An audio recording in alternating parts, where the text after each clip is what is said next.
एक गांव में एक आदमी रात के टाइम हाथ में मटका लिए हुआ जंगल के रास्ते जा रहा था और मुंह से बड़बड़ा रहा था कि जब से मैंने शादी की है तब से मेरा चैन गायब हो गया है।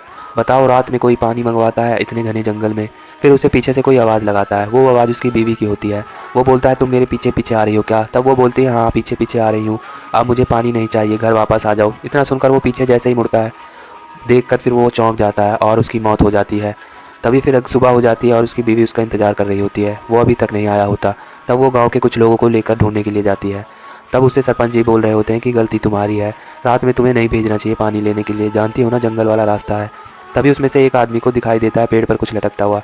तब वो लोग दौड़ते हुए पेड़ के पास जाते हैं और वहाँ जाकर उनकी आंखें चौंक जाती है। वो देखते हैं कि उसका पति पेड़ से लटका हुआ है और उसका कुर्ता भी गायब है।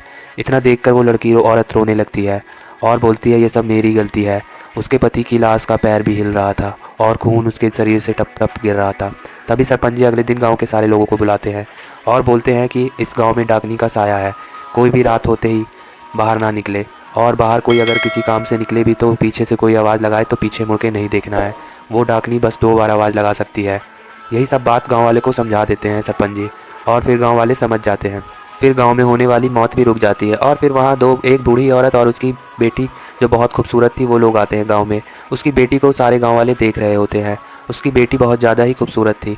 तभी वो बूढ़ी औरत फिर वहाँ पर उतर जाती है और टमटम वाला चला जाता है। सारे गांव वाले उसे ही घूर रहे थे और वो वहीं के घर में रहने के लिए आई थी। सामने उसका एक पड़ोसी भी था जिसके घर में एक लड़का था जिसका नाम रिंकू था। और फिर वो बूढ़ी औरत अगले दिन सुबह चाय का स्टॉल लगा लेती है। उसका पड़ोसी बोलता है, लगता है बहुत ज़रूरतमंद है, इसीलिए अगले दिन ही चाय का स्टॉल लगा ली। फिर सारे गांव वाले वहाँ चाय पीने के लिए आते हैं और कुछ मनचले उसकी बेटी को भी देखने के लिए वहाँ बैठे रहते थे। तभी रिंकू के 2 दोस्त आते हैं और वो दोनों दोस्त रिंकू से पूछते हैं कि क्या तुमने उस लड़की को देखा? तब वो बोलता है कि नहीं, वो तो बाहर ही नहीं निकली। और फिर वो लोग भी उस लड़की के घर के बाहर बैठकर उस घर की तरफ देखते रहते हैं। तभी थोड़ी देर बाद वो लड़की घर से बाहर आती है और अपने चाय के स्टॉल के पास बिछी हुई चारपाई पर आकर बैठ जाती है। ये सब वो लड़के देख रहे थे और फिर उसमें से रिंकू का दोस्त बोलता है, अब मुझसे बर्दाश्त नहीं होता, मैं तो जा रहा हूँ, तुम लोग यहीं बैठे रहो। और फिर वो वहाँ पर से उठ करके चला जाता है और वहाँ जाकर उस लड़की के पास जाकर बैठ जाता है और चाय भी ऑर्डर कर देता है। फिर उससे वो बातें करने लगता है। फिर उसकी चाय आ जाती है तो वो चाय पीते पीते बात करते रहता है।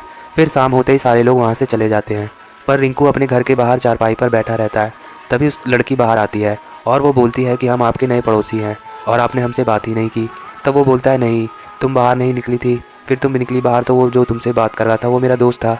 तो फिर बोलती है, अच्छा ठीक है। फिर वो दोनों काफ़ी देर तक बात करते रहते हैं और फिर रिंकू की माँ रिंकू को खाने के लिए बुला लेती है। तब वो दोनों घर चले जाते हैं। फिर वो लड़की बोलती है, माँ मैंने आज तक ऐसा लड़का नहीं देखा जो मेरे शरीर को ना देखकर मेरी आंखों में बात कर रहा था, मुझे वो लड़का बहुत अच्छा लगा। वो ये बात अपनी माँ को बता रही थी। तभी रिंकू का दोस्त रात में घर के बाहर आ जाता है। वही लड़की उसे बुलाई भी होती है और वो अजीब अजीब सी आवाज़ें निकाल कर उसे बाहर बुलाता है। फिर वो लड़की बाहर आती है और दोनों जंगल की ओर निकल पड़ते हैं।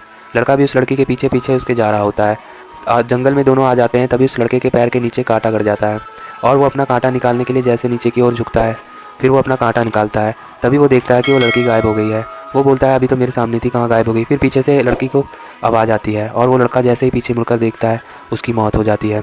फिर अगले दिन वो बूढ़ी औरत चाय का स्टॉल लगाती है और सारे लोग वहाँ आकर चाय पीना शुरू कर देते हैं।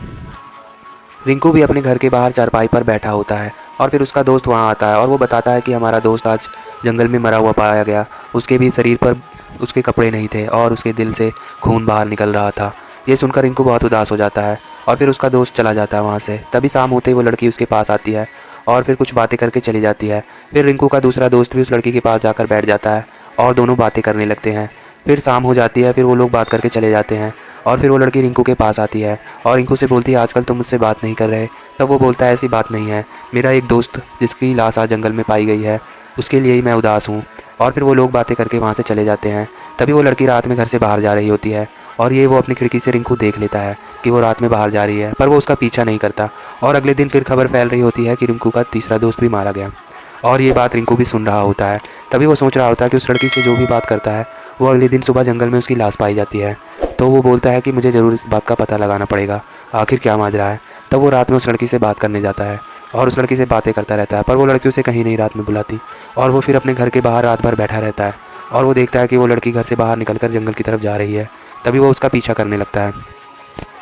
फिर उसके सामने चील आ जाती है तो वो बहुत डर जाता है और उसका दिल तेज तेज धड़कने लगता है। तभी वो देखता है अपने सामने कि वो लड़की वहाँ पर नहीं है, वो वहाँ से गायब है। तब वो सोचता है वो ये अचानक से कहाँ गायब हो गई। फिर उसे भी पीछे से आवाज़ आती है, कोई पीछे से रिंकू पुकार रहा होता है। तभी वहाँ वो लड़की आ जाती है, बोलती है कि पीछे मुड़कर मत देखना, अगर तुमने पीछे मुड़कर देख लिया तो तुम्हारी भी मौत हो जाएगी। मैंने ऐसे करके भाई बहुत सारे लोगों को मारा है। तब वो बोलता है कि तुम्हें क्या मिलता है लोगों को मारकर। तब वो बोलती है कि मेरी उम्र अभी 4 साल बची है और मुझे अपनी उम्र और बढ़ानी है, इसलिए मैं लोगों को मारती हूँ। मैंने सुना है इस गाँव में एक काला तिल वाला आदमी है जिसको अगर मैंने मार दिया तो मेरी उम्र 100 साल बढ़ जाएगी। उसी की तलाश में मैं हर रोज़ आदमी को मारती हूँ और उसके बदन पर वो तिल देखती हूँ, पर मुझे आज तक नहीं मिला। तब वो रिंकू अपना बदन खोल कर दिखाता है और उसके पीठ के पीछे तिल होता है, पर वो बोलती है मैं तुम्हें नहीं मार सकती। पर वो बोलता है मार लो मुझे और अपनी उम्र बढ़ा लो, और वो पीछे मुड़कर देख लेता है। तभी वो लड़की उसे मार देती है और उसकी भी मौत हो जाती है। एक बहुत ही सुंदर गांव था। उस गांव में आई फ्लू फैला हुआ था। वहाँ के सभी लोग काला चश्मा लगाकर घूमा करते थे। और वहाँ एक आदमी भी था जो साइकिल से रोज़ आना जाना शहर करता था। वो शहर में काम करता था, वो भी काला चश्मा लगाकर घूमता था। तभी अगले दिन वो अपने शहर काम करने के लिए जा रहा होता है। तभी उसकी बीवी बोलती है कि मेरे आंखों में भी दर्द हो रहा है तो दवाई ले आना। तब वो बोलता है तुम्हें कितनी बार बोला है मैंने कि आंखों में काला चश्मा लगाकर घूमो, पर तुम सुनती नहीं हो, अब खर्चा बढ़ेगा ना। तब वो बोलती है ज़्यादा चिल्लाने की ज़रूरत नहीं है, गाँव वाले सस्ता आई ड्रॉप लगाकर ठीक हो रहे हैं, तो तुम भी वही सस्ता आई ड्रॉप लेकर मेरे लिए आ जाना। तब वो बोलता है ठीक है, और वो काम पर चला जाता है। रात होते ही जब वो काम से वापस आता है तो वो आई ड्रॉप लेकर आता है और वो बोलता है ये लो आई ड्रॉप, और इसे रात में सोने टाइम लगा डाल लेना। तब वो खाना बनाकर सोने के लिए चली जाती है और आंखों में आई ड्रॉप डालकर सो जाती है। और रात के 2 बज जाते हैं। तब उसकी नींद खुलती है तो वो देखती है उसके साथ आंखों में लाल लाल कलर हो जाता है और वो किचन की तरफ जाती है। तब वो किचन में देखती है कि 2 चुड़ैल कढ़ाई चाट रही है और उसे बोल रही है कि कढ़ी तो बहुत अच्छी बनाई थी, बस उसमें पकौड़े की जगह हड्डी मिला दी थी तो बहुत मज़ा आता। इतना सुनकर वो बहुत तेज़ी से दौड़कर बाहर जाती है चिल्लाते हुए, और बाहर जाकर बताती है कि किचन में तो 2 चुड़ैलें हैं जो कढ़ाई चाट रही हैं। इतना सुनकर सब लोग किचन की तरफ जाते हैं। किचन जाकर वो लोग देखते हैं कि उसकी 2 बेटियां खाना खा रही होती है। तो उसके पापा बोलते हैं कि तुम्हारा दिमाग ख़राब हो गया है क्या, ये तो हमारी ही बेटियां हैं, तुम्हें वो चुड़ैल नज़र आ रही हैं। तभी अगले दिन उनकी बेटियां स्कूल से घर वापस आती हैं और वो बोलती है माँ हमारे आंखों में भी दर्द हो रहा है। तो उसकी माँ बोलती है कि तुम्हारे पापा ने आई ड्रॉप लाया है, उसे ही डालकर सो जाना, ठीक हो जाएगा। तो वो लोग आंखों में आई ड्रॉप डालकर सो रही होती है। तब उसकी माँ बोलती है मैं पड़ोस में जा रही हूँ, तुम लोग घर से बाहर मत जाना। तो वो उसकी बेटियाँ बोलती हैं ठीक है, और उसकी माँ चली जाती है। माँ के जाने के बाद दोनों उठ जाती हैं और दोनों बोलती हैं कि चलो हम माँ की साड़ी पहन कर देखते हैं। और फिर वो लोग माँ के रूम में जाते हैं और जैसे ही दरवाज़ा खोलते हैं तो उन्हें दिखती है कि चुड़ैल खड़ी है और वो चुड़ैल उसे अपनी तरफ बुला रही होती है। फिर वो चुड़ैल अपने मुड़ी को गर्दन से उखाड़ के फेंक देती है और ये सब देखकर वो लोग बहुत डर जाते हैं और दरवाज़ा लगा देते हैं और भागते हुए बाहर जाते हैं। उनको उनकी पड़ोसन दिखाई देती है। वो लोग पूछते हैं हमारी माँ आपके यहाँ आई थी, वो कहाँ? तब वो बोलती है नहीं तुम्हारी माँ तो यहाँ नहीं आई। और फिर वो लोग बोलते हैं कि हमारे घर में चुड़ैल है। तब उसकी आंटी उसके घर जाती है और देखती है कि उसकी माँ है घर में। वो बोलती है कि मैं इसलिए वहाँ नहीं गई थी, मैं देखना चाहती थी कि तुम लोग मेरे जाने के बाद क्या करते हो। फिर उसकी आंटी उसकी माँ से कुछ बातें करती है और उसकी माँ को वहाँ से लेकर अपने घर चली जाती है। तभी रात में उसके पापा आते हैं। उसके पापा बोलते हैं कि तुम्हारे चक्कर में मेरे भी आंखों में दर्द हो रहा है, और बोलते हैं कि वो जो मैंने आई ड्रॉप लाया था वो मुझे दे दो। तब उसकी बेटी बोलती है कि वो तो ख़त्म होने वाली है। तब उसके पापा बोलते हैं तुम लोग आई ड्रॉप पीते हो या आंखों में डालते हो, लाओ दो।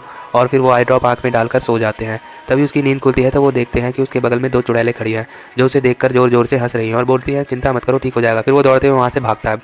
बाहर भी आंगन में उसे एक चुड़ैल दिखाई देती है और वो भी उसे कुछ ना कुछ बोल रही होती है। ये देखकर वो बहुत ज़्यादा डर जाता है और फिर वो वहाँ से भागकर बाहर चला जाता है। बाहर उसे फिर वही पड़ोसन उसे मिलती है। वो बोलता है कि मेरे घर में चुड़ैल है। तब उसकी पड़ोसन बोलती है सुबह तुम्हारी बेटी भी बोल रही थी कि घर में चुड़ैल है, पर उस टाइम तो मुझे नहीं दिखी, चलो अब जाकर देखते हैं। तो उसकी पड़ोसन फिर घर जाती है।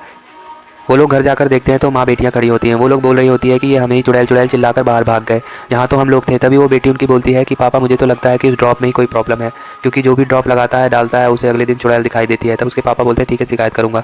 और फिर हमें दिखाया जाता है कि एक बूढ़ी औरत को भी आंखों में दर्द हो रहा होता है, तो वो भी अपनी आंखों में आई ड्रॉप डालकर सो जाती है। फिर जब उसकी आंखें खुलती है तो वो देखती है कि उसके बगल में एक चुड़ैल खड़ी है और वो उसका हाल चाल पूछ रही है। ये देखकर वो बहुत घबरा जाती है और वो बहुत ज़ोर से चिल्लाती है। तभी उसका बेटा वहाँ आ जाता है और उसकी बहू बोल रही होती है कि मैं तो माँ जी से हाल चाल पूछ रही थी, पर वो चुड़ैल चुड़ैल चिल्लाने लगी। तभी वो आदमी उस केमिस्ट वाले के पास जाता है और केमिस्ट वाले से बोलता है ये कैसी आई ड्रॉप दी है, इससे तो आँख में डालने से चुड़ैल दिखाई देती है। तब वो केमिस्ट वाला बोलता है कि आपके साथ भी हुआ है, 2 कस्टमरों ने और शिकायत की है, ठीक है मैं जहाँ से लेता हूँ उन्हें शिकायत करूँगा। और फिर वो आदमी वहाँ से चला जाता है। तब वो आदमी अपने जहाँ से लेता है वहाँ कॉल करता है। वो बोलता है ये कैसी दवाई दी है, ये तो लोगों को चुड़ैल दिखाई दे रही है इसमें। तब वो बोलता है अच्छा ठीक है आज मैं ट्राई करके देखता हूँ, तब पता चलेगा कैसी चुड़ैल है। और वो भी रात होते ही आंखों में आई ड्रॉप डालकर सो जाता है। तब उसे भी चुड़ैल आवाज़ लगा रही होती है। तब वो चौंक कर उठता है तो वो देखता है उसके सामने एक चुड़ैल उड़ रही है हवा में। तब वो हिम्मत करके उससे पूछता है आप कौन हो। तब वो बोलती है कि मैं भी एक सीधी सादी लड़की थी, मेरी आंखों में प्रॉब्लम हुआ था तो उसका ऑपरेशन हुआ था, तो डॉक्टर ने मुझे आई ड्रॉप डालने के लिए दिया था, पर वो जिस कंपनी का आई ड्रॉप था वो कंपनी नकली आई ड्रॉप बनाती थी, उस वजह से मेरी आंखें और ख़राब हो गई और मेरी आंखें चली गई। तभी मैं उस सदमे से बर्दाश्त नहीं कर पाई और मेरी मौत हो गई। तो मैं चाहती हूँ कि आप लोग उस आई ड्रॉप वाली कंपनी पर केस करें और उसको सज़ा दिलवाएं। तभी वो बोलता है कि ठीक है मैं सज़ा दिलवाऊंगा। उस आई ड्रॉप की कंपनी का मालिक एक बीच में बैठा होता है और वो बहुत खुश हो रहा होता है कि मैंने बहुत धन कमा लिया, अब मेरी 3 पीढ़ियाँ भी काम करने नहीं करेंगी तो काम चल जाएगा। तभी उसे कॉल आता है कि आप पर केस हो चुका है और आप